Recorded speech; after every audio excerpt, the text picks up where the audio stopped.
Olá, maravilhosos filhos de Deus, perfeitos. Muito obrigada pela atenção, pela presença de vocês aqui nessa palestra. E para quem não me conhece, meu nome é Helenice Aldi, sou preletora da Seitinoye desde 1987 e pertenço à Regional São Paulo Pinheiros. Tenho uma grande alegria de pertencer a este movimento de iluminação da humanidade, que conheci quando tinha 18 anos, que na época chegavam em nossa casa as revistas chamadas Acendedor, que eram revistas que vinham a cada 2 meses. E essas revistas chegaram através de uma pessoa, de um japonês que já conhecia Seitinoye, que recebeu um benefício do meu pai e quis retribuir. E ele retribuiu dessa forma, e dessa forma, depois de 10 anos que eu entrei realmente de verdade na Seitinoye, porque eu descobri que neste ensinamento você resolve todos os teus problemas. Não existe problema que a Seitinoye não resolva. Se não resolver, porque não praticou. Mas se você praticar, você resolve todos os problemas. Então, se eu estou aqui hoje, depois de tantos anos, 52 anos de conhecimento de Seitinoye, se eu estou aqui hoje, é porque esse ensinamento vale a vida, vale a pena. Vale a pena você mergulhar nesse oceano de infinita sabedoria que é a Seitinoye, oceano de infinito amor que é a Seitinoye. Hoje nós vamos fazer uma reflexão sobre a importância da música na educação das crianças. E vamos utilizar o livro Pedagogia da Seitinoye e o volume 25 da Verdade da Vida, que fala sobre educação das crianças. Então, agradeço profundamente pela alegria que vocês estão me dando neste momento, de estarem aqui comigo, e agradeço infinitamente o mestre Masaharu Taniguchi e peço, assim, encarecidamente que vocês deem um like aqui nessa palestra, para que essa palestra seja, assim, tenha a possibilidade de ser veiculada para o maior número possível de pessoas. Tá bom? Então, muito obrigado a todos, muito obrigado, muito obrigado.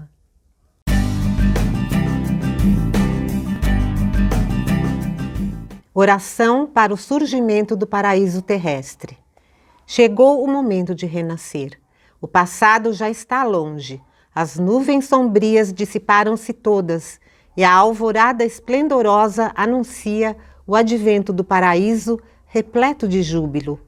Em consonância com o canto dos pássaros do paraíso que preenchem o céu, anjos tocam músicas celestiais. Manifesta-se aqui e agora, sereno e majestoso, o mundo da imagem verdadeira, o reino de Deus. Nuvens de suave tonalidade lilás pairam no céu, e por entre elas um ser misterioso emite uma luz intensa. Não sabemos quem é, mas percebemos que é um ser majestoso, de infinita autoridade, que não é material, não tem forma e resplandece intensamente. No meio dessa luz, o ser misterioso começa a falar, emitindo lampejos semelhantes a raios a cada palavra que pronuncia, ele proclama: chegou a hora em que toda a humanidade será salva. Registre minhas palavras, que expressam a verdade. Todas as pessoas despertarão para a verdade de que a imagem verdadeira do ser humano não é matéria, não é corpo carnal, mas sim existência espiritual, que é a manifestação personalizada de Deus. E conscientizarão que, apesar de parecerem limitadas, são ilimitadas, que possuem o universal dentro do individual, o infinito dentro da aparente finitude, e que, embora pareçam existir apenas aqui, estão em toda parte. Conscientizando-se da verdadeira natureza de si próprias, e da presença de Deus em seu interior, libertar-se-ão dos pensamentos ilusórios que desaparecerão sem deixar vestígio algum. A partir de agora, não haverá ninguém que adoeça, ninguém que se entristeça, ninguém que se lastime, ninguém que padeça, ninguém que sofra carência. A luz do mundo de Deus iluminará toda a superfície da terra, fazendo surgir o paraíso terrestre. Todos despertarão para a verdade de que são filhos de Deus, passarão a conviver em harmonia, amando-se e ajudando-se uns aos outros, e não haverá ninguém que hostilize os outros. Os seres humanos, que são os senhores de todas as criaturas, passarão a reger com vibrações mentais harmoniosas todos os outros seres viventes. Por isso, todas as criaturas passarão a conviver em perfeita harmonia, não havendo seres que ataquem, agridam e firam os outros.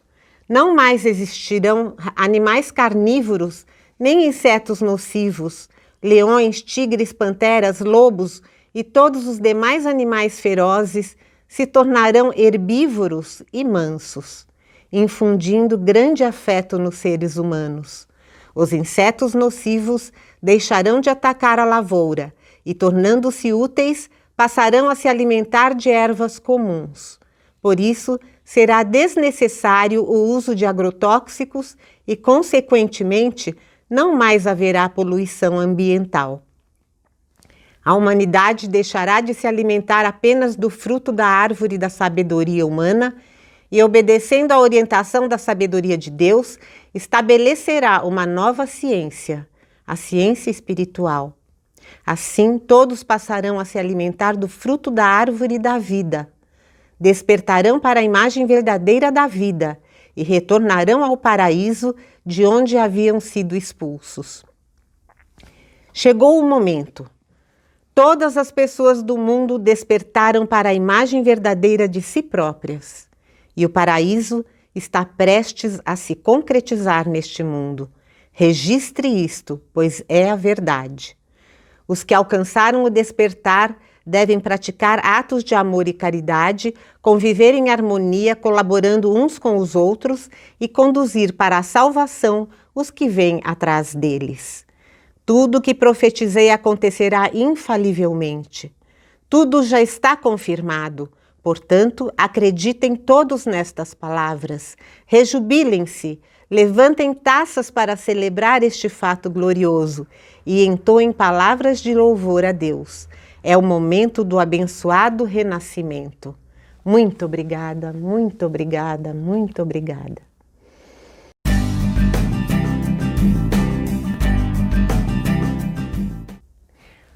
Olá, maravilhosos filhos de Deus perfeitos, muito obrigada, muito obrigada, muito obrigada por essa oportunidade de estudarmos mais um pouquinho dessa grandiosa filosofia da educação da vida, que é a educação para nós nos reeducarmos, para conseguirmos educar as crianças.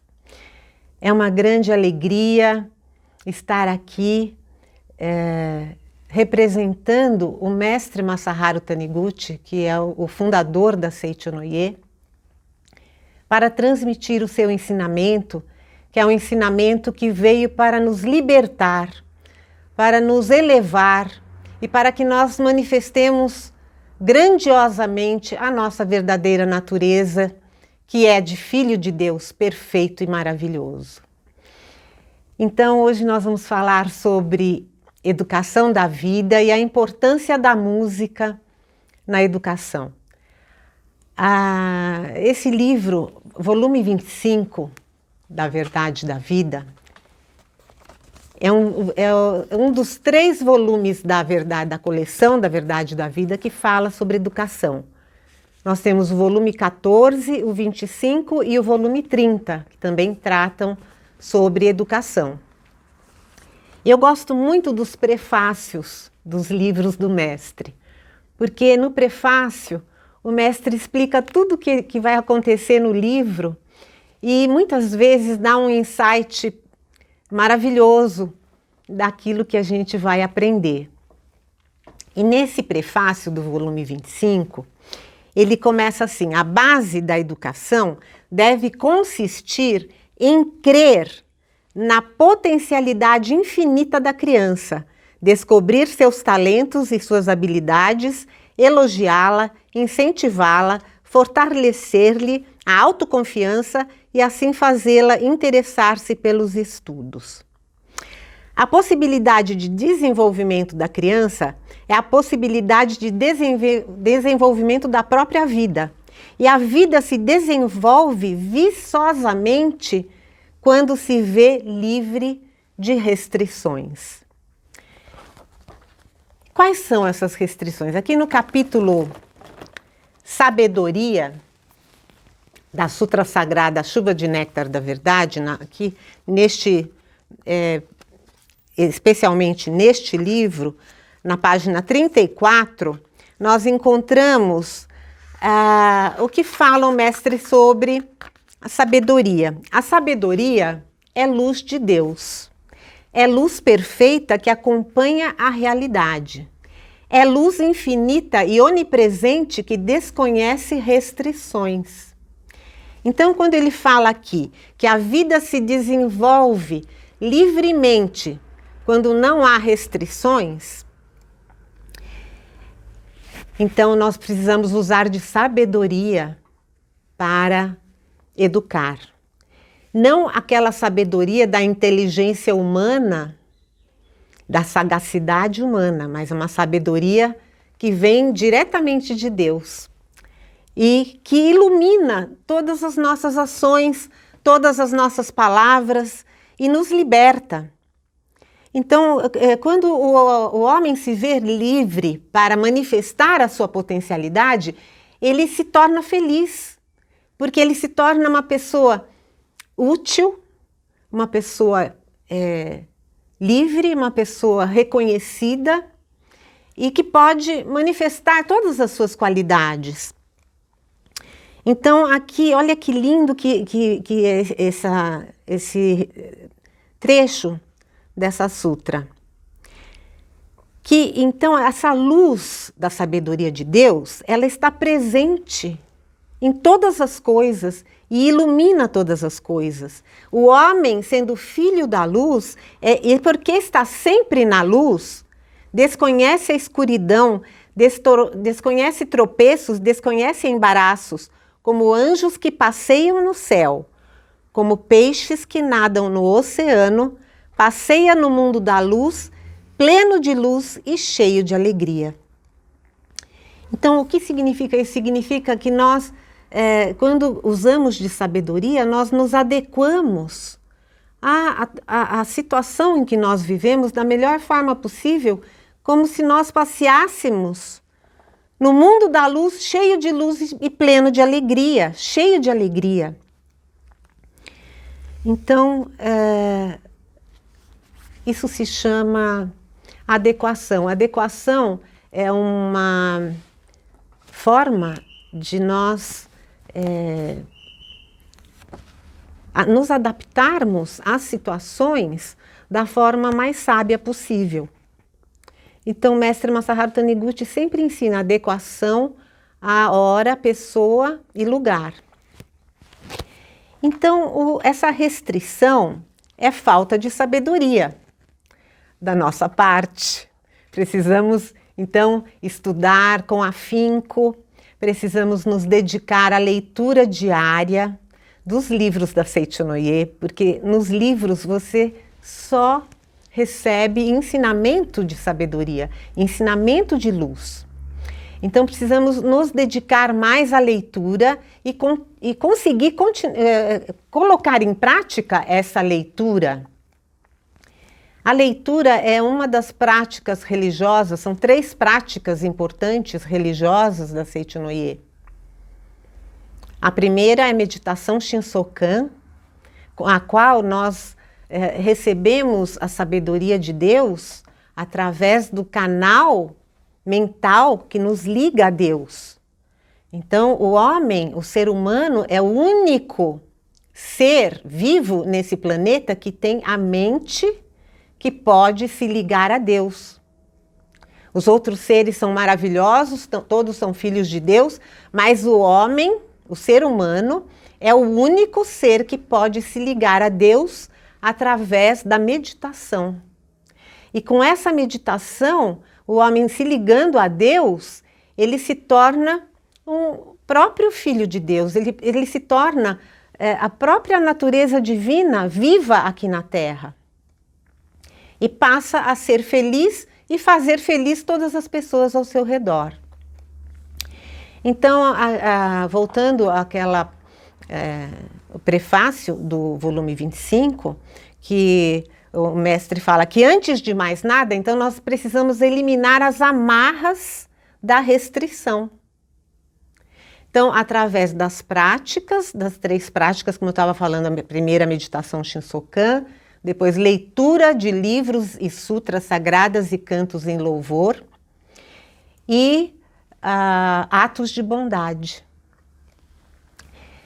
Então, se nós conseguirmos colocar em prática essas 3 importantes formas de ação, nós vamos conseguir muito progresso na nossa vida. Porque nós vamos colocar a nossa mente, primeiramente, nós vamos colocar a nossa mente em ordem. Então, colocando a mente em ordem, as coisas passam a acontecer na nossa vida, passam a se realizar de forma a mais perfeita possível, a mais favorável possível. Então, uma das amarras que o mestre cita aqui no prefácio é quando nós nos atemos às imperfeições dos outros. Não só das crianças, mas das nossas mesmas. Então, quando nós nos atemos às nossas imperfeições, elas continuam a se manifestar, porque seja-te feito conforme reconheças, conforme a tua fé, conforme aquilo que você visualiza. Então, precisamos visualizar a natureza divina, ter a humildade de se libertar da sagacidade humana. Porque a sagacidade humana é o ego, que quanto maior o ego, menor a imagem verdadeira. E quanto maior o ego, menor a imagem verdadeira. E quanto menor o ego, maior a imagem verdadeira. Não precisamos ter a coragem, a humildade de se despojar do ego, do eu falso, do pequeno eu, para que o eu verdadeiro se manifeste. Então, primeiramente, o que o mestre fala, né? Primeira ilusão que quando nós olhamos a imperfeição, é porque nós acreditamos que o outro é corpo carnal, que nós acreditamos que nós somos corpos carnais. Nós não somos esse corpo carnal, nós estamos aqui, nosso espírito está dentro desse corpo carnal para que ele se desenvolva neste planeta Terra e para que nós possamos fazer desse planeta um paraíso. Mas o nosso lugar, o nosso verdadeiro lugar é o paraíso. E nós viemos aqui com esse instrumento de trabalho, com este corpo que é como se fosse um escafandro, para que nós possamos ficar aqui neste planeta sem levitarmos, porque o espírito é leve, o espírito é volátil. Então, esse corpo segura esse espírito aqui para que nós possamos aprender. Então, não podemos perder a oportunidade, não podemos perder a oportunidade dessa encarnação. Se nós estamos aqui, é um grande presente que nós recebemos de Deus, dos nossos antepassados, de papai e mamãe. Por falar em papai e mamãe, é muito importante que nós também não tenhamos restrições com papai e mamãe. Muitas pessoas têm grande sabedoria, grande conhecimento da verdade e falam assim, eu pratiquei isso, pratiquei aquilo, mas não consegui grandes resultados. Com certeza, 99% dos casos é porque ainda tem restrição a papai ou a mamãe. Precisamos limpar o canal que nos liga a papai e mamãe. Porque esse canal é um canal sagrado. É um canal que só pode existir gratidão. Só gratidão, gratidão, gratidão. E nos libertarmos das aparências fenomênicas, das exigências do nosso pequeno ego, ou do nosso grande ego, quando as exigências são muito grandes. Então, é agradecer, agir com sabedoria, pedir a proteção de Deus, como nós pedimos em todos os cantos evocativos de Deus. Pedir a proteção divina e viver nessa luz, porque também não adianta pedir a proteção se você pede a proteção e em seguida começa a ver a imperfeição. Aí você embaça tudo, embaça toda aquele lente mental que deveria estar limpa para ser manifestação da vida de Deus. Então nós precisamos ter bastante convicção. A nossa fé tem que ser muito grande. A fé no ensinamento da Seiichi no Ie. Entrega total. Em japonês chama tariki. Entrega total a Deus, para podermos manifestar Deus e podermos praticar o ensinamento com toda a confiança no ensinamento e confiança em Deus.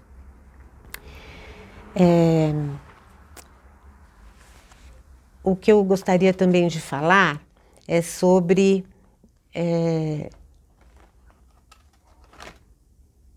quando abandonamos o nosso pequeno eu, então manifesta-se a nossa natureza verdadeira.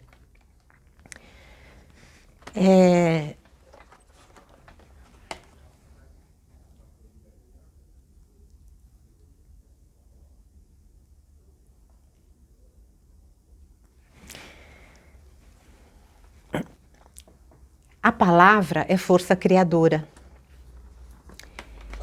A palavra, nós aprendemos dentro da Seiichi no Ie que o amor é o alimento da vida, que a oração, as palavras de amor e o elogio constituem a força da palavra que concretiza o amor. Então, ao lado da sabedoria, daquilo que a gente estava falando, sobre a sabedoria, aqui no Sutra Sagrada, Chuva de Néctar da Verdade, nós precisamos manifestar amor. Amor Deus é amor. Não é difícil manifestar amor. Basta você virar o seletor da sua mente, virar o canal que está voltado para as exigências, para um canal de gratidão. Abra o canal da sua mente somente para a gratidão. Reconcilia-te com todas as coisas do céu e da terra. Quando se efetivar a reconciliação com todas as coisas do céu e da terra, tudo será teu amigo. Quando todo o universo se tornar teu amigo, coisa alguma do universo poderá causar-te dano. Se és ferido por algo, se és atingido por micróbios, é prova de que não estás reconciliado com todas as coisas do céu e da terra. Reflexiona e reconcilia-te.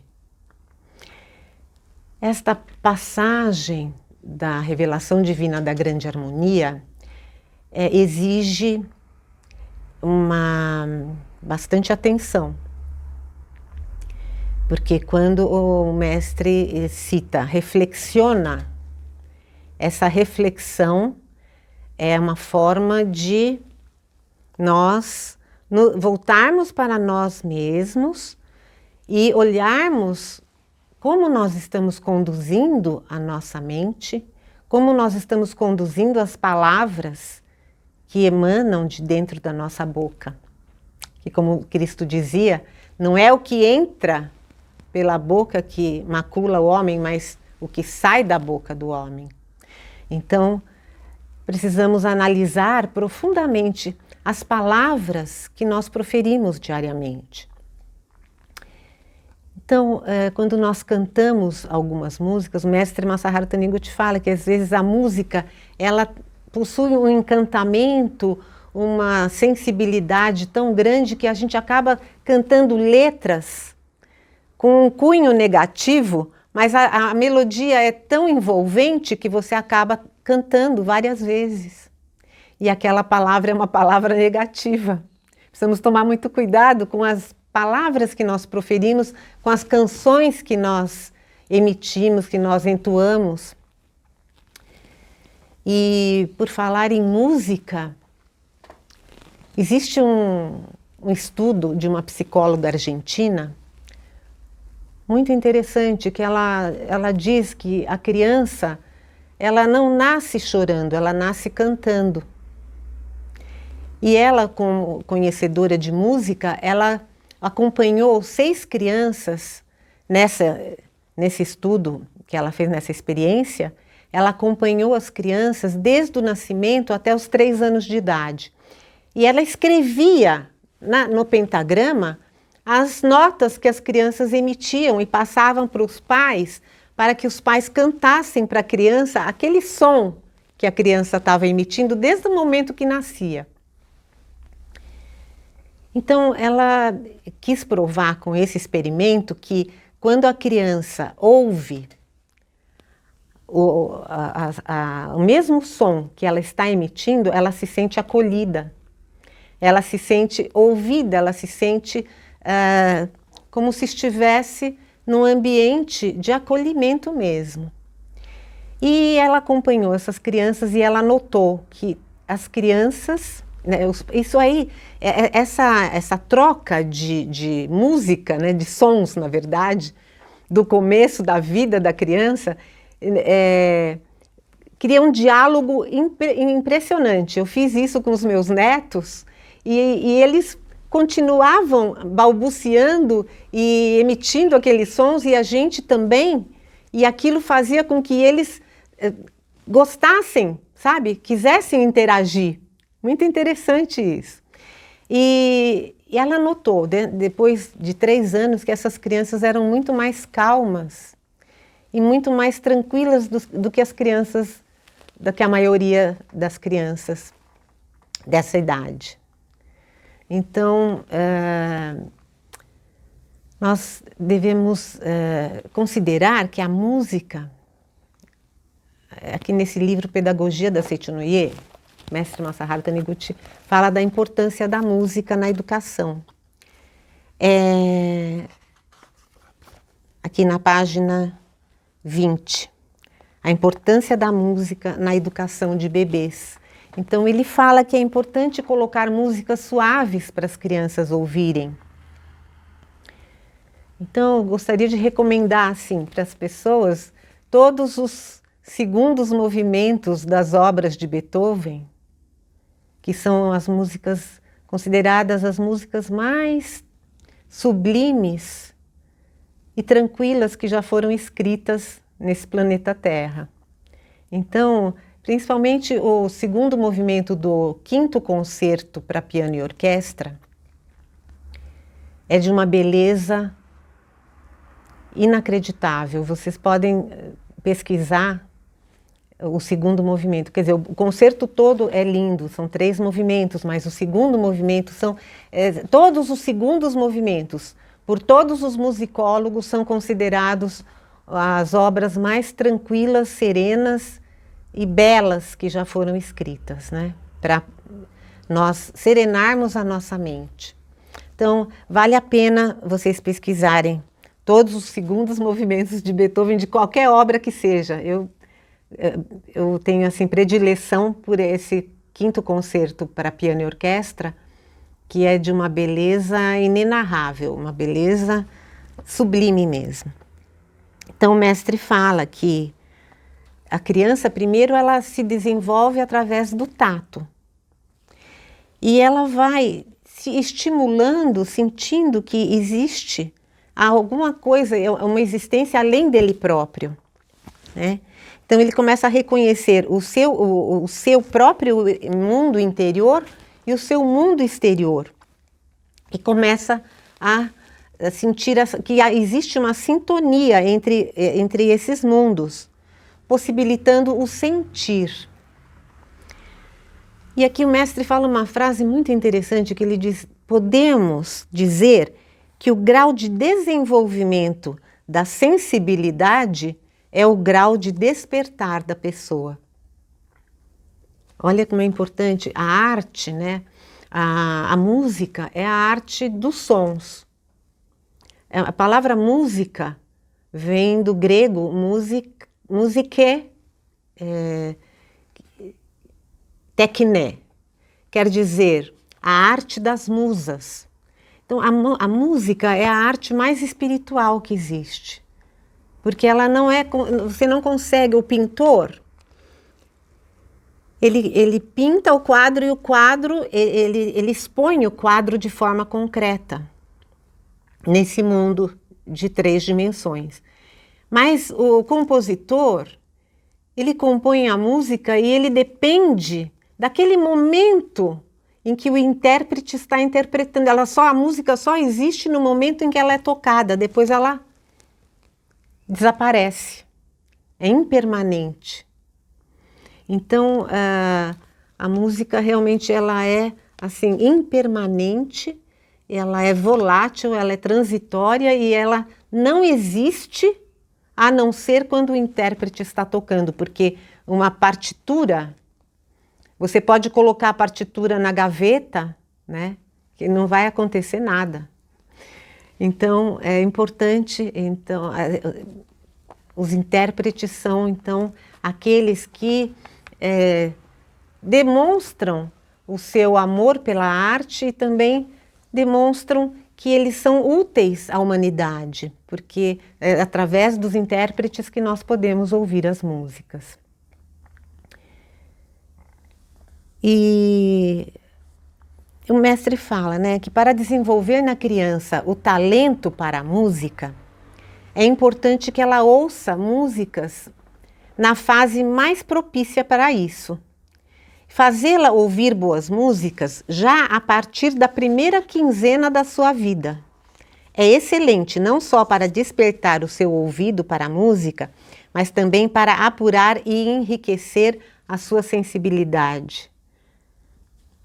Já que atualmente há diversos aparelhos, né, o mestre fala que a facilidade que existe para as pessoas estarem em contato com a música, então ele fala que é muito benéfico.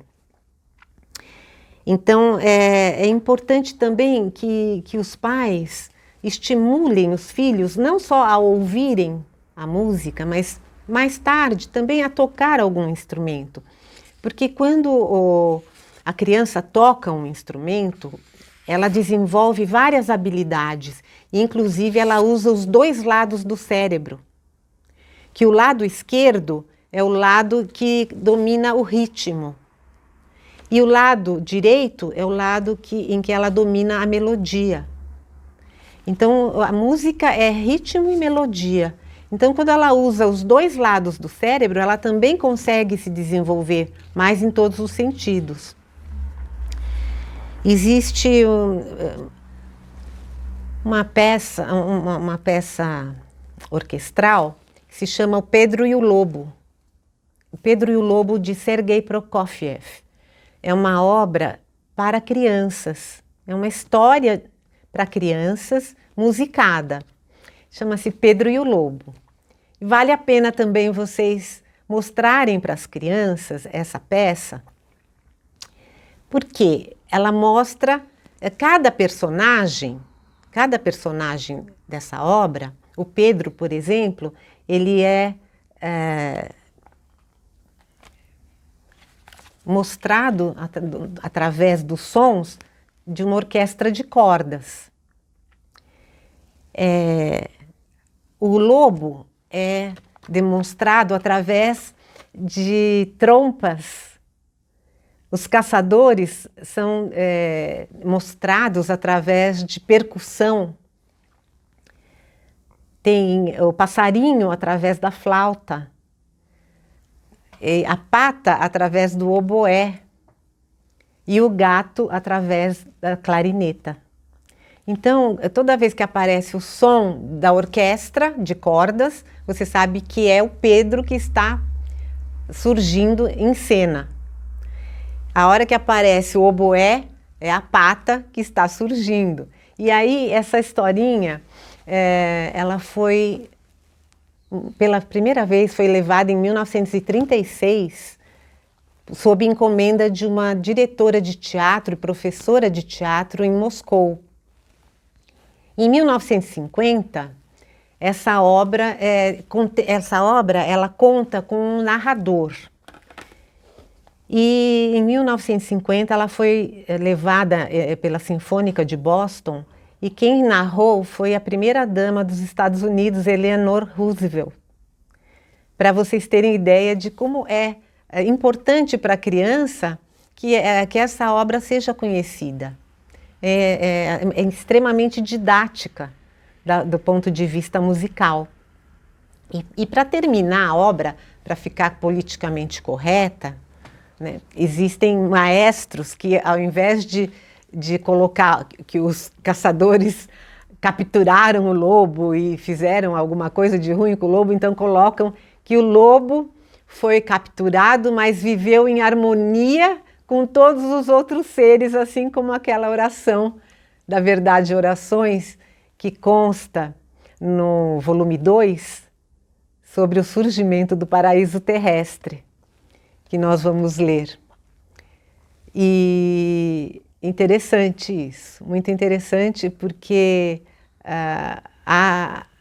o sonho, né, o sonho da grande harmonia, o sonho de realização da grande harmonia. Então, todos os seres vivendo em paz, em harmonia.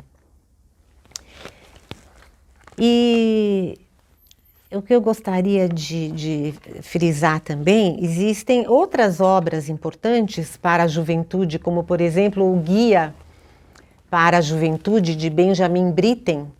É um guia musical em que ele mostra todos os instrumentos da orquestra através de uma música muito agradável. Né? Cada instrumento faz a mesma música, mas de forma muito agradável ao som e aos ouvidos daqueles que não estão habituados a concertos, né? Quando eu fui ao concerto pela primeira vez, eu tinha 10 anos de idade e fui com a minha professora no Teatro Municipal aqui de São Paulo. Eu fiquei tão atônita com aquela beleza do teatro, com aquele som da orquestra, que nunca mais eu esqueci. Então foi naquele dia que eu fui ao teatro, que eu experimentei aquela beleza, eu nunca mais quis deixar de fazer música. Então é importante que as crianças tenham a oportunidade de conhecer várias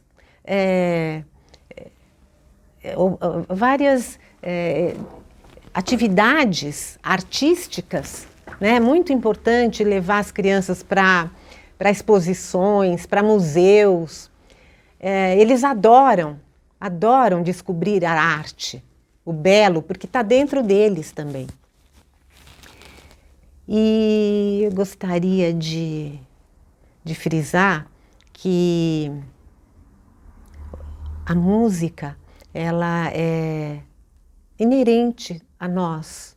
Desde que nós entramos no ventre da mãe, quando o nosso coração bate, o ritmo do nosso coração já é música. Então a música, ela faz parte do ser humano. Não existe ser humano desafinado. Existe ser humano destreinado. Todos nós podemos nos treinar em tudo aquilo que a gente quiser, porque nós temos capacidade infinita, potencialidade infinita.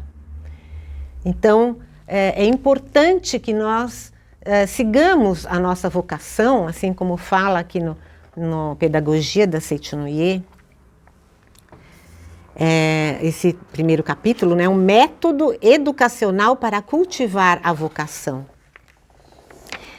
E o mestre fala sobre a importância de nós lermos poemas para as crianças também. Poemas que estimulem a imaginação delas. Porque a poesia, ela é a palavra mais pura que existe. Principalmente a poesia, o poema da Sutra Sagrada Chuva de Néctar da Verdade, que ele escreveu em forma de poema. Então ele conta aqui, na página 23, que melhorando a vibração mental dos pais através da leitura da Sutra Sagrada, com certeza beneficia a educação das crianças. Eu tenho um relato sobre essa leitura da Sutra Sagrada feita com o meu marido, quando a minha filha Constança, a mais nova, ela teve sarampo. E aí eu pedi orientação para o professor Heitor Miyazaki, naquela época, acho que 35 anos atrás. E ele falou: pega seu marido e vai ler a sutra de joelhos na cabeceira do berço dela. Aí ele era muito católico, daqueles católicos de comunhão diária. Eu falei: meu Deus, como é que eu vou pôr a sutra para ele ler? Aí o professor falou assim: você fala para ele, se ele ama a filha, que ele vai ler. Então falei. Dei a sutra para ele, nós nos ajoelhamos, reverenciamos ela. Ela estava com febre 40,5 e com a pele toda vermelha, inclusive dentro dos olhos, nariz. Assim que nós acabamos de ler a Sutra Sagrada, rogamos que as santas bênçãos desta se estendam a todos os seres vivos. Assim que nós lemos isso, quando a gente olhou para ela, ela estava limpinha, branquinha, e a temperatura estava 36,5. Aquilo, quando o Zé Antônio viu aquilo, ele falou: nossa, eu não acredito nisso, mas isso funciona. Então, quer dizer que, mesmo quem não acredita na Sutra Sagrada, se a pessoa lê, expõe aquela palavra com amor, né, desejando o bem do outro, com certeza alcança as graças necessárias e as graças por merecimento também. Então, é muito importante aqui, o mestre fala, né? A palavra tem força. E a palavra sutra lembra rezas budistas, mas a Chuva de Néctar da Verdade não é um livro de rezas. Olha que interessante. É um poema. Eu a publiquei pela primeira vez num dos primeiros números da revista Seichunoye. Acontece que, em virtude da ocorrência de vários fatos milagrosos com a leitura desse poema, inclusive cura de doenças, as pessoas começaram a chamá-la de Sutra Sagrada. Tem ocorrido inúmeros casos de crianças que ficaram bem-humoradas, que pararam de chorar à noite, que deixaram de urinar na cama com a leitura dessa Sutra Sagrada na cabeceira. Existe até um caso de cura de encefalite. Talvez haja quem considere isso uma coincidência, mas não se pode negar que, aí ele fala novamente, melhorando a vibração mental dos pais pela leitura da Sutra Sagrada Chuva de Néctar da Verdade, esta vibração influa beneficamente na educação e formação do caráter da criança. Então, aqui o mestre também fala, muito interessante, que ele cita o compositor musical Akira Eto, que é um compositor da melodia do canto para contemplar a imagem verdadeira. Então ele estava dizendo da maneira como ocorre a inspiração para ele compor. Então que ele diz que quando ele faz o Shinsokan, a música surge por inspiração divina. E ele tem que anotar rapidamente assim que ele acaba de fazer a meditação Shinsokan, ele tem que anotar rapidamente as notas que vieram à sua mente. Que ele falou que é impossível de explicar em palavras essa inspiração, porque é uma sequência de sentenças musicais completas, que vem incessantemente do começo ao fim. E eu me lembro que eu também, o Zé Antônio foi um grande compositor, e ele também compunha de tal forma, era sempre tão forte essa atividade para ele, que ele, às vezes ele estava viajando, ele tinha que parar no meio da estrada, no acostamento, para anotar as notas que vinham na cabeça, para ele não perder aquela inspiração, não perder aquela música. E um dia aconteceu dele estar parado ali e não tinha papel para anotar, ele pegou um talão de cheque e começou a escrever a partitura, aqueles sons, né, que vinham como na partitura, ele fez o pentagrama, começou a escrever, e nisso chega um guarda rodoviário e fala, mas o que o senhor está fazendo? Aí, já faz tempo que o senhor está parado, o que o senhor está fazendo? Ele falou, eu estou compondo. Então, uma coisa que não dá para segurar, né? Aquela coisa da inspiração que vem, que brota de dentro do interior, do sentimento, do talento, da vocação da pessoa, né? Então, isso da mesma forma, nós precisamos expressar o nosso talento. Todos nós temos talento, todos nós, o mestre fala aqui, o esforço faz o gênio.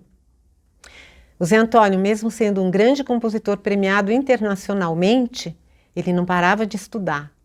O exercício que ele fazia todos os dias era copiar uma obra de Bach, nem que fossem poucos compassos, porque ele dizia que aquilo inspirava, que a perfeição da obra de Bach é tão grande que aquilo o inspirava. Então, o esforço faz o gênio, aqui na página 32.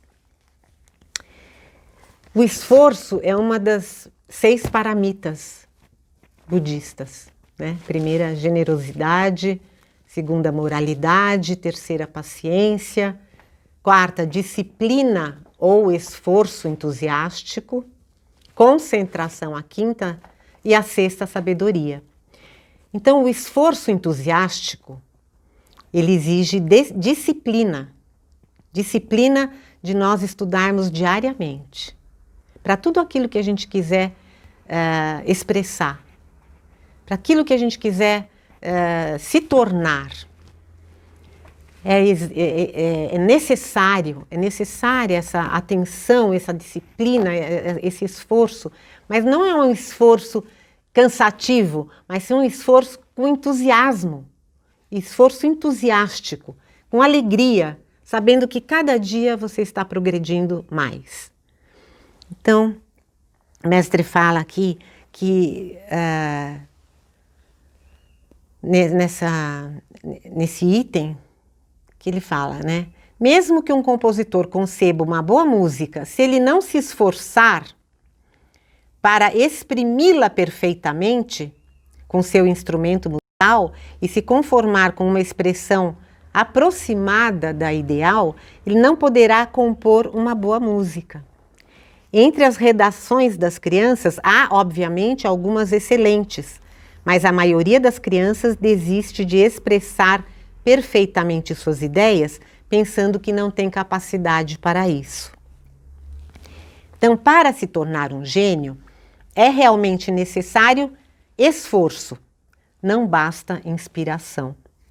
Então, existe um compositor do romantismo, Schumann, que ele dizia que ele tinha 1% de inspiração e 99% de transpiração.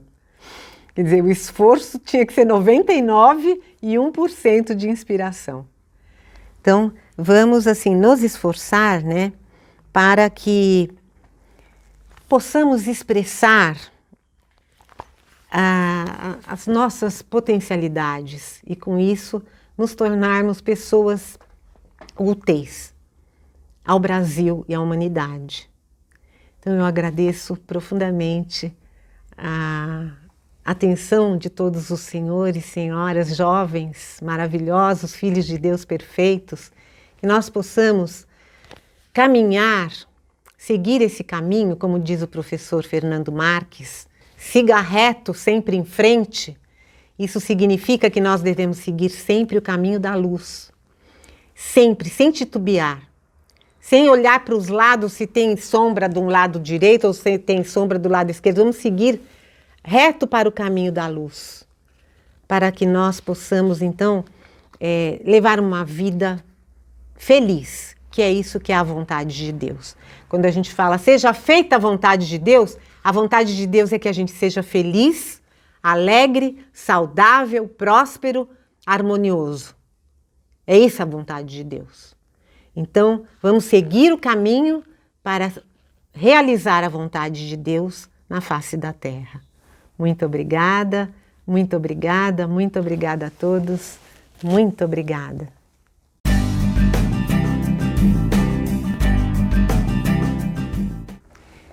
E agora nós vamos fazer uma prática resumida da imagem verdadeira, harmonia, perfeição. Essa recitação, ela vem fortalecer a nossa convicção do que nós somos verdadeiramente. Nós somos imagem verdadeira, imagem e semelhança de Deus, harmonia e perfeição. E nós vamos, então, repetir várias vezes, porque na Seitonui nós aprendemos, como nós falamos na palestra, sobre a força da palavra, a importância da palavra que nós emitimos para nós tornarmos o nosso destino um destino feliz. Então nós vamos fortalecer a ideia de imagem verdadeira, harmonia, perfeição dentro de nós, visualizando somente luz em torno de nós.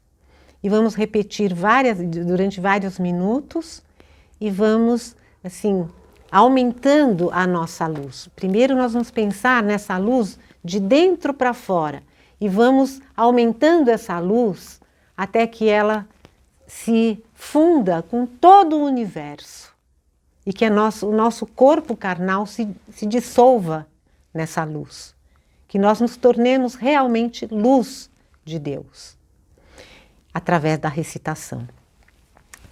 Então, podemos fazer a posição de oração, ou quem está chegando pela primeira vez, se quiser sentar de forma confortável, da forma mais confortável possível, mas eu recomendo juntar as palmas das mãos, porque quando nós juntamos as palmas das mãos, nós tornamos essas palmas como uma antena. Essa antena que se sintoniza diretamente com o mundo da imagem verdadeira. Que tudo na Seitonui tem uma razão. Nada é aleatório. Tudo existe de forma científica, embasada na sabedoria de Deus. Que o mestre, quando recebeu essa posição tem uma posição de triângulo aqui e de ponta dos dedos juntas, que ficam assim, com o polegar na altura do nariz e as pontas dos dedos na altura da testa, ou seja, do terceiro olho. Então existe uma força muito grande. Eu me lembro que quando eu tenho até um relato para fazer sobre essa, só de você se colocar nessa posição, você já muda muita coisa na sua vida. Então, vamos estabelecer essa posição. Canto evocativo de Deus. Ó Deus Pai, que dais vida a todos os seres viventes, abençoai-me com o vosso Espírito. Eu vivo não pela minha própria força, mas pela vida de Deus Pai que permeia os céus e a terra. As minhas obras não sou eu quem as realiza, mas a força de Deus Pai que permeia os céus e a terra. Ó Deus, que vos manifestastes através da Seitonui